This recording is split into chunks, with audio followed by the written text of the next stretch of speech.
In the dim recesses of forgotten realms, where ancient civilizations once thrived and fell, a creature of unparalleled mystique lurks, the dragon. This beast, often depicted with scales shimmering like a tapestry of jewels, has haunted our dreams and legends.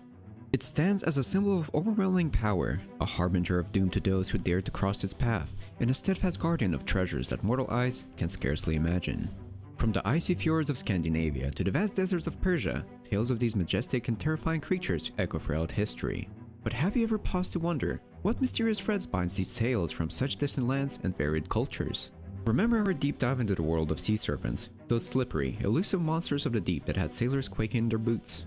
Interestingly, in many cultures these very sea serpents were considered to be dragons themselves, blurring the lines between the creatures of the deep and the winged behemoths of the skies.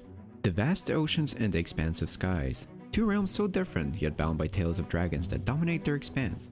Well, dragons, whether of the sea or the sky, are a whole different kettle of fish. Or should I say, a different scale of reptile. As we delve deeper, we'll uncover how these narratives converge and diverge, painting a rich tapestry of myths that have captivated humanity for ages. From the captivating tales of the sea serpents, we now soar to the skies, where another enigma awaits. The dragon, a creature that has been both revered and feared, has left an indelible mark on human history. But where did this word, this concept, originate? The term dragon isn't just a fancy name someone pulled out of a medieval hat. Its roots traced back to the ancient Greeks, derived from the word drakon, which means to gaze or to see. It's almost poetic, isn't it? A creature so magnificent, so awe-inspiring, that its very name suggests the act of beholding. But why gaze? Perhaps because these creatures, with their piercing eyes, seem to see right in the very soul of humanity. Or maybe it's us forever gazing upon them in wonder and terror, trying to decipher their mysteries. But let's not get too lost in the Greek Isles. Our journey takes us far and wide. In the misty mountains of China, dragons like the Tianlong, a heavenly dragon, were symbols of power, strength, and good luck. They dance in parades and adorn ancient temples, a far cry from the far-breathing monsters of European tales. Speaking of that, in Europe, the lindworm, a serpentine creature, was often depicted as a dragon with two clawed arms. The Slavic Zmej, a dragon-like creature, had 3 heads, each of which spewed fire. The creature's demise often came at the hands of a brave hero. From the protective belt of Conall Cernach in Gaelic myth to the fierce dragons of Slavic legends, every culture has its unique spin on the dragon tale. Now, for some juicy tidbits that you might not find in your average fairy tale book, did you know that many dragons, especially in ancient myths, were closely associated with waters? Yes, not just fire. They were seen as guardians or even controllers of rivers, lakes, and seas. In some cultures, they were the very embodiment of the chaotic forces of nature, needing to be tamed or subdued to ensure the land's fertility. Creation myths too often feature our scaly friends. In many tales, the world as we know it was formed from the slain body of a primordial dragon. Yes, a bit gruesome, but hey, creation isn't always about sunshine and rainbows. And let's not forget about the religious significance. From being revered as gods in some cultures to being symbols of evil in others, dragons have played pivotal roles in shaping belief systems and rituals. But here's a curveball for you. While dragons in Asia were often seen as benevolent, rain-bringing deities, their European counterparts were, let's just say, a tad more temperamental. Just ask Beowulf. Often requiring a brave knight or saint to put them in their place. And by place, I mean either a deep slumber or, more commonly, the afterlife. In the vast tapestry of dragon lore, we also find the Welsh red dragon, or Fragga, a symbol of Wales and the sphere spirit. Then there's Fafnir, a Norse dragon born from greed, who hoarded treasures and breathed poison. Not to forget the Japanese Yamata no Orochi, an 8-headed serpent slain by the storm god Susanoo. No, not this one. This Susanoo.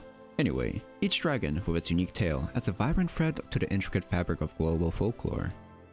As we continue to unravel the tales of these magnificent creatures, we'll soon delve into the realm of possibility. Could these creatures, with their vast wings and fiery breath, have a basis in reality? As our journey through the annals of dragon lore continues, we find ourselves at a crossroads of myth and reality. The tales have been told, the legends recounted, but now we face a burning question. This pun was absolutely intended. Could dragons, in all their fiery glory, have actually existed? Let's dissect this, shall we? Imagine, if you will, a creature of immense size, covered in shimmering scales, with wings that could blot out the sun. These wings, often depicted as vast and bat-like, would need to be incredibly strong, yet light, to lift the dragon's massive body into the air. But here's where things get tricky. Given the sheer size of these creatures, the wings would need an enormous span, and the muscles powering them would need to be Herculean. And let's not even get started on the energy consumption required for such flights of fancy. A dragon would probably need to consume an entire herd of sheep, just as a pre-flight snack. Then there's the iconic feature that sets dragons apart from other mythical creatures, their ability to breathe fire. How, pray tell, does one spontaneously produce flame without a handy lighter or set of matches? Some theories suggest a chemical reaction, perhaps involving two separate compounds that ignite upon mixing. Others propose a specialized organ, a sort of biological flamethrower if you will. But the implications of such a mechanism are mind-boggling. The internal heat protection, the means of producing and storing these chemicals, and the sheer evolutionary advantage of such a trait are all subjects of fiery debate. Now, let's talk scales. Often depicted as tougher than any armor, these scales would serve as protection against predators and elements, but such armor comes with a cost. The weight and flexibility of these scales would be a significant factor in the dragon's mobility, both on land and in the air. And if we were talking about a fire-breathing dragon, those scales better be fireproof, or we're looking at a very self-defeating design. But here's where we throw a bone to the believers, or perhaps in this case, withhold one. Some theories suggest that dragon bone structure would need to be incredibly light, yet strong, perhaps something akin to bird ones, which are hollow and decompose faster. This rapid decomposition could explain the lack of skeletal evidence. Convenient, right? But before you start digging up your backyard in hopes of finding a dragon fossil, consider this. The sheer size and density of these bones would likely leave some trace, some shard, some fragment behind. So, we would have known about their existence by now. The anatomical challenges are numerous. For instance, the weight-to-wing ratio is a conundrum. Most depictions of dragons showcase a creature far too heavy for those wings to lift, regardless of their size. And if we're to believe that dragons hoarded treasures, then the added weight of all that gold and those jewels would make flight even more improbable. And then there's the fire. Beyond the mechanics of producing it, there's the question of containment. How does a creature produce flames hot enough to melt a knight in shining armor, at least 1300 degrees Celsius, without turning its insides into a barbecue? The biological implications of fire breathing are, to put it mildly, a hot mess. The heat would require some form of insulation, and the expulsion of such heat would require a mechanism that doesn't currently exist in any known biology.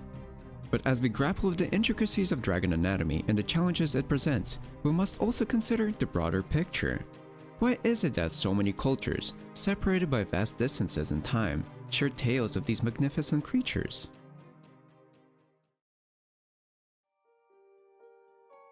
From the misty peaks of the Himalayas to the dense jungles of the Amazon, from the ancient scrolls of China to the oral traditions of the Native Americans, one creature consistently emerges from the shadows of our collective imagination: the dragon. But why? What universal thread in the tapestry of human experience has woven this creature into the stories of so many disparate cultures? Let's embark on a quest to unravel this enigma. One theory, which might sound a tad more Jurassic Park than Game of Thrones, is the discovery of dinosaur fossils. Imagine a time before modern science when the bones of a massive creature are unearthed. Without the context of paleontology, wouldn't it be easy, even logical, to weave tales of dragons around these mysterious remnants of a bygone era? But then, one might argue, why aren't there tales of giant saber-toothed tigers or woolly mammoths rampaging through villages? Perhaps because dragons, unlike these creatures, are a perfect blend of the known and the unknown, the seen and the unseen. Another theory points to the misinterpretation of existing animals. Large birds, crocodiles, or even whales could have been the basis for dragon tales. A distant sighting of a crocodile might lead to tales of water dragons, while a large bird of prey soaring in the sky could be the inspiration for stories of winged serpents. And let's face it, humans have always had a knack for letting their imaginations run wild. See a big lizard? It's a dragon. Spot a massive bird? Definitely a dragon. Your neighbor's cat looks at you funny. Probably not a dragon, but who knows what that little gremlin is planning. But perhaps the most primal theory ties back to our instinctual fear of predators. Dragons, with their sharp claws, piercing eyes, and fire-breathing capabilities, embody the ultimate predator. They represent a deep-seated fear and evolutionary memory of a time when humans weren't at the top of the food chain. In this light, dragons are a manifestation of our collective nightmares, a symbol of challenges we must overcome, both as individuals and as species. Across these tales, certain similarities emerge, painting a picture of a shared human narrative. One of the most striking is the dragon's association with water. From the watery abysses guarded by serpents in ancient Celtic tales to the water-controlling dragons of Chinese folklore, this connection is undeniable. Water, the source of life, paired with a creature that can both give and take away that life, creates a powerful symbol of duality. In the Celtic tradition, for instance, dragons were seen as guardians of the land, often associated with the Earth's power spots. In Chinese legends, as I mentioned earlier, dragons were revered as symbols of power, strength, and good luck, often controlling various elements and realms. They even have their own year every 12 lunar cycles. Fun fact, next one is in 2024. This duality is further emphasized in the often dual nature of dragons themselves. In some tales, they are benevolent, wise creatures, guardians of knowledge and protectors of the weak. In others, they are malevolent beasts, hoarding treasures and wreaking havoc. This juxtaposition, this balance of good and evil, reflects our own human nature. It's a reminder that within each of us lies the potential for both light and darkness.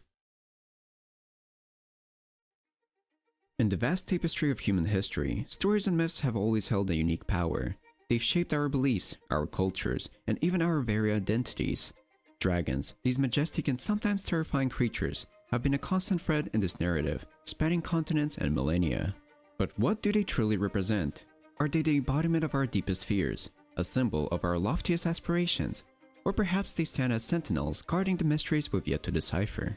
As we've journeyed from the ancient forests of Europe to the mystical mountains of Asia, one thing becomes clear: dragons and all their varied forms are a mirror reflecting our collective soul. They challenge us to question, to dream, and to confront the unknown with both trepidation and awe. As we close this chapter on dragons, we invite you to continue this journey with us. Join us in the Den of Unknown as we chase the elusive shadows of myths, legends, and the stories that have shaped humanity. Hit that subscribe button and ring the bell, ensuring you're right beside us as we embark on our next thrilling exploration. And if, by any chance, you've been ensnared by a dragon's tale or have a draconic legend of your own to share, we're all ears. Drop it in the comments below. Until next time, friends.